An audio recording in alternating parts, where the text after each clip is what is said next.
So as a long-time Destiny player, I decided to all but skip the last season and wait for the Beyond Light update and see which direction Bungie would take their next big expansion and how the game would fare with the sunsetting of a lot of the past content. I went into this expansion wanting the PvE experience to set up the next few years of Destiny 2, whilst giving gamers something different, and although Bungie has done that in some respects, I feel the story side of things still needs some improvement, even though Beyond Light is quite good in terms of its narrative, but that's more for long-time Destiny players. But then a lot of past content has also been ripped out, content that you've most likely paid for in the past. So in this video, I discuss that and my opinion on whether Beyond Light is a worthy expansion for Destiny 2. I'll be discussing its weaknesses and strengths from the perspective of a long-time Destiny player who is coming back from the game after a hiatus. Plus, for those who may be starting out for the first time, especially now that Beyond Light and previous expansions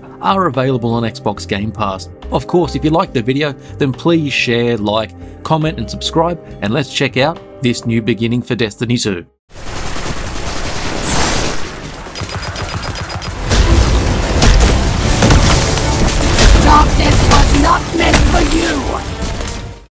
So, to begin with, I wanted to touch on the new update to the game for those with an Xbox Series X or a PS5, which brings with it, for the first time, the ability to play the game at 4K 60 frames a second, bringing it more in line with the PC version of the game. Now, I've made several Destiny 2 videos in the past and discussed graphics before, but from a technical standpoint, this is the first true leap in the area since the launch of the game. Simply put, playing the game at 60 frames is fantastic, with everything running so damn smoothly that I never saw a dip or a stutter in the frame rate, no matter what I was doing and no matter what was happening on screen. Console gamers on Series X or PS5 now also get the ability to change the FOV slider as well. So first thing you should do is head into the settings and crank it up to the maximum of 105, and now you can see much more of the game at once than ever before.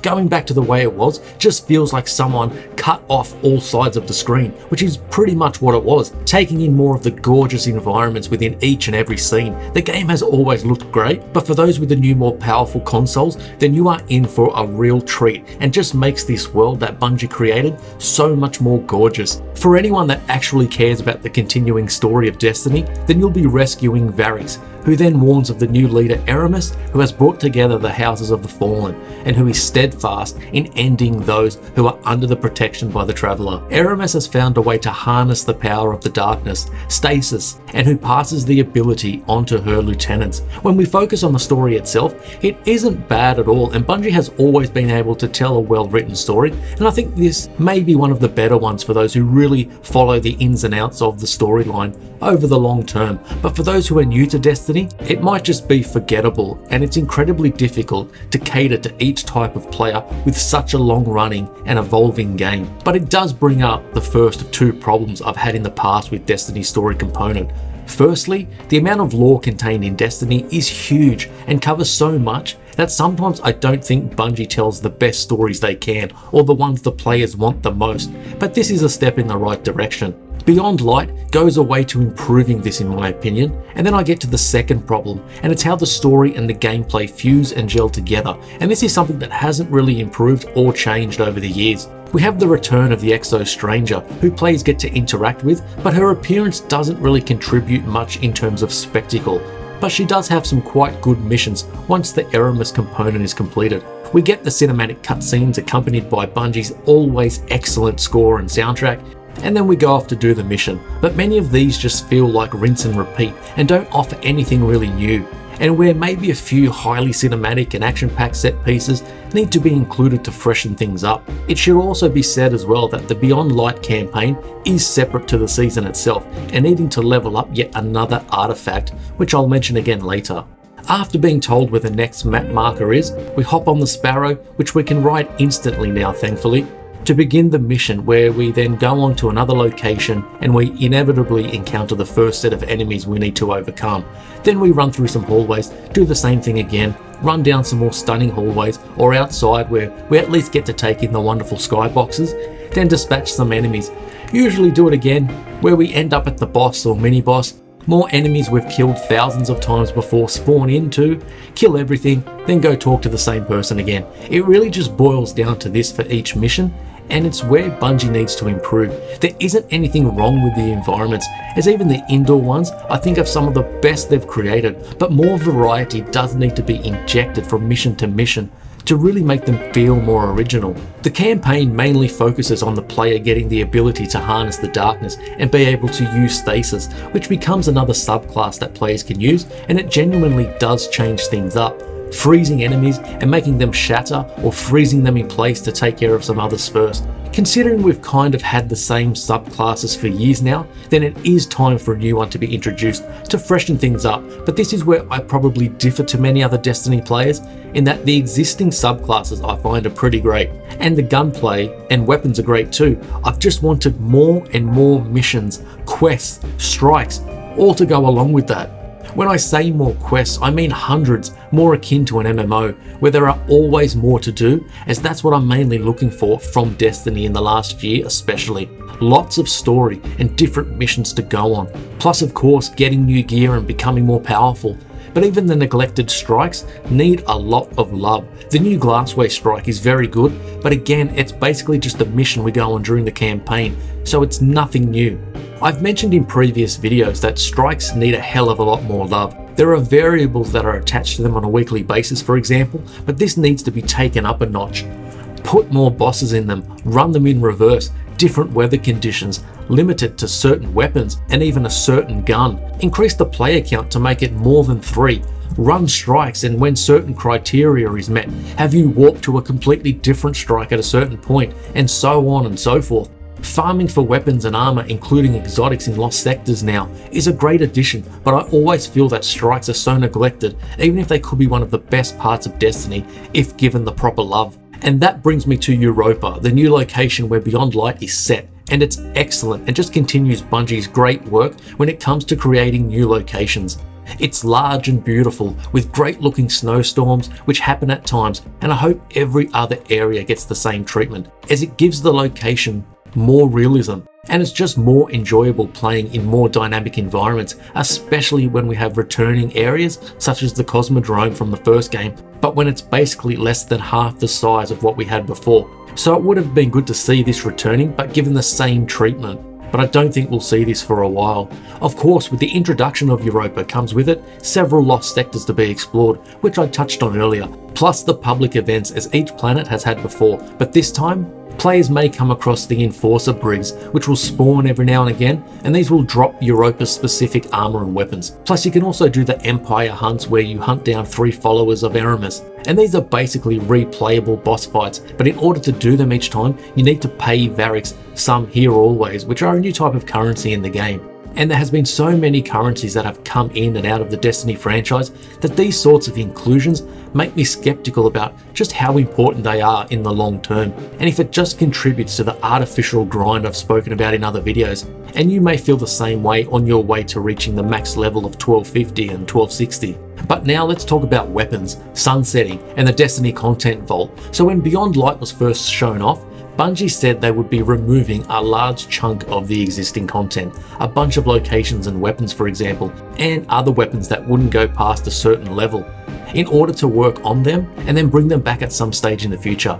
The reason for doing this was in order to rework how Destiny 2 gets worked on, simplifying it when it comes to how updates are given to it, and letting Bungie be able to make changes in terms of bugs, content, and sandbox changes far quicker. From a developer standpoint, this was long overdue, as many fans grew frustrated with how long it would take the team to implement any sort of change to the game when there was a problem.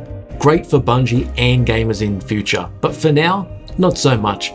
There has been too much stripped out of the game, and it often feels like we are left with the leftovers, with a map screen which is so much smaller than it was. Europa is a great new location, but surely another planet or two could be left for the time being and slightly reworked to make it fresh again. Some planets and locations such as Io, Mercury, Mars and Titan are gone, as are any strikes contained on those. A bunch of raids, crucible maps and game modes, missions and a host of weapons are also put in the Destiny content vault. Bungie says these will be reworked and put back into the game at some point, but there's also another reason I believe this is being done. I don't think a Destiny 3 is happening anytime soon, as it really wouldn't change anything much that this Destiny content vault couldn't do with Destiny 2. Plus, I don't really want to have 3 active Destiny games, as that's basically pointless. Instead of a Destiny 3, Destiny 2 should be reworked as they are doing, and then at some point down the road, the original game should be taken offline and Destiny 2 just becomes Destiny. No more numbered versions. One version that's all encompassing. Now, that's great for later, but in the here and now, playing Beyond Light in the familiar locations and being rewarded with the same weapons I'd already been receiving for so long already started to make me feel disinterested in continuing, even if one of my favourite weapons from Destiny 1 returned with the Hawk Moon. There's also the problems of seeing another player using a weapon that you can no longer get, and this was brought up by Bungie themselves. It really was the fantastic gunplay and movement, coupled with the increased frame rate and FOV, which kept me going during the campaign, missions and strikes, but the same couldn't be said for the Crucible, where there are no new maps and the inclusion of stasis seems more frustrating than anything for me. Now, as the season progresses, it's already been stated that some guns are being added, and of course seasonal events such as the Dawning will be there. I'm just hoping that new weapons and armor are added on a consistent basis, as what is there is too anemic to last for months. But these issues are more for long-time Destiny players, as if you're new and starting out, then there is still a lot to experience and love in here, and it will give you dozens of hours of things to do, even if you don't stick around for the grind. Bungie have also said that they will be reinforcing the weapons team to deliver more quantity when it comes to weapons, and also at a quality that fans expect.